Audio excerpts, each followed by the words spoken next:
2014 Kingquad 750. No, I didn't get the power steering. Shoulda, coulda, woulda, but it's already done. Had it for a couple of years now. I just installed the clutch kit in it, the mud clutch kit from factory, and I put a high performance belt in it. My old belt was still working good and everything, but it was getting kind of worn, and I kept it in high a little too often. Didn't put it down as low gear as often as you should. But as you can see here, I've got it fully torn apart with the foot peg and everything on this side out. And I am going to do a rad reload kit today and SYA or Snorkel Your ATV snorkel kit. And I'm excited about this. Definitely won't be getting any water in my housing, in my belt housing anymore. I'm gonna put some dielectric grease on all my power ends and everything, and my starter, and put some dielectric grease on the electrical connections up in here, just to help prevent anything from getting full of water. That is the entire kit for snorkeling it. But first things first, I'm going to actually do the kit for relocating the rad, and the instructions are, well, they are what they are. Pretty vague. That's it. That's all you get. Not even a full sheet. So hopefully it's as easy as it says.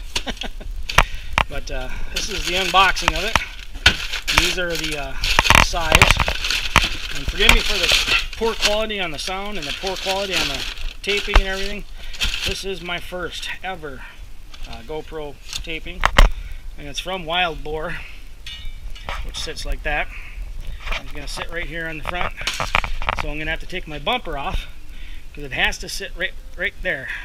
So that's okay. I'm going to get it all torn apart, and then before I start putting it back together, I'll turn the camera back on. But first, make sure all the parts are here.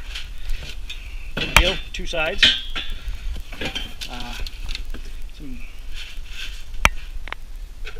Oh, what the hell? Heater core hose. Can't think of the damn name. Also came with a little bit of tubing here. All sorts of miscellaneous parts, you know, the fittings and stuff you should need. And some wire to extend your wires for your fan. It's gonna look pretty nice on the camouflage Kingquad. Kind of wish that it sat a little bit lower. You know, when it all goes on, it is going to sit pretty dang high, almost straight up. I kind of wish it, kind of like the Can-Ams, you know, laid down. I don't care so much about this light, because right up in there is another light that I'm going to put and mount that probably right here or right here, somewhere up front here. So I'm not too worried about missing the Cyclops. Heck, the 2017s don't even have the Cyclops anymore. So I'll still have a light up front. But I got to take the bumper off. I don't believe I have to take this off. I got everything, all the fenders and everything removed on this side already. I don't know how well you can see that. Let the camera focus a little bit. But that's it. So I'm going to go and actually do a little bit of research first. Go to Wild Boar ATV and see what they say is the best way to approach this. One thing I have noticed, if you have the Kingquad, it is really super neat that they give you this wire housing to send your winch wires through. So they go straight up to the battery. Problem is, that's not fastened up there. So it must have fell down, landed on the exhaust, and it melted through. Thank goodness I checked, and the wires are still good. So all I'm going to do is just zip tie it up there, and then put another hunk of plastic around it, or maybe some of the heat tape. Another thing I'm going to do, like I said, is dielectric all my electrical connections. I'm going to be happy to get rid of the CVT I believe it's the exhaust that comes out right there. So I'm going to do a whole bunch of work on it, and then I'll turn the camera on and explain where I'm at. You know, I'll do it at periodic points. Like I said, first video ever, so if I got really bad quality sound and bad picture, I do apologize. So I'll see you guys in a few. Here we are with the whole front fender removed, and the rack and front bumper. That's in my estimation the best way to do it, because there's just too much crap in the way. And these little wire pegs for the headlights and the fan and that stuff, they don't come off too awfully easy. And it's a lot of cramped spaces for fat fingers like mine.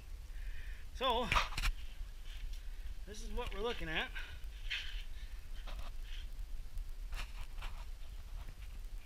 Fenders, I don't know if you can see it because of the sunlight out today, laying over there, and bumper and seat and front rack. You know, I'll have to put that stuff back together before I actually put the radiator on. So take the radiator out, drain it, and then I'll put everything back together. And alright, it actually hasn't been very long since I last turned it back on. Yeah, got the radiator out, took it outside. I doubt you can see it. I don't know, maybe you can. That's it, right behind the SUV. Pressure washed it with the low pressure spray nozzle. It is for cars, and it circulates, so that way it's not just one direct point, so I didn't puncture any holes or anything. But right now is the perfect time to get started on the snorkel kit, because I got to remove this, I got to remove this, and then I didn't realize this is where the air goes in. I thought it was up front and there was tubes leading up to there, but live and learn. And I literally have 6 inches from the top of this that I can have these risers. So as long as these only sit, they should sit pretty dang well. I don't know, the thing only sits about that tall. It's gonna be pretty damn close. I don't know. I'll have to get a measuring stick out and measure it. But here in the kit that I got for the wild boar, they give you these really cheap butt splices, and probably literally just enough wire to get it up there. I'm not too sure about this wire. It's pretty stiff and rigid. I don't know if that makes a difference or not, but I'm going to use it. If it doesn't work, then I'll use some different wire. I've got plenty of my own butt splices, and I get the expensive ones that are, you heat shrink them, and they seal up, so they're already waterproof, so you don't need to put any dielectric grease. I also have some shrink tubing that goes around it, so I can waterproof it that way. But because these things are hard to get dielectric grease in, as you may know. The instructions are super vague. I've got all these parts, and of course these are kind of obvious what you use these for. You know, you connect a new tube with the existing tubes, but you know, just which bolts you use where, I guess, is trial and error. And then these blocks, I'm guessing it goes in something like this, you know, to give it space, but it doesn't specify exactly where. It's really vague, and it gives you one not so great picture. So when I get back to it, I'll let you know exactly how I did that. But now I am actually going to start working on doing the snorkel kit. And I got to take, right here is the CVT exhaust tube. There's the inlet. Every piece of air tube has to come out. The Saya instructions are a lot more detailed than the radiator locator, but they're still not quite as good as I'd like them to be, you know. But I'll get through it. I'm going to take all these tubes out though, all these pieces for the factory snorkel kit.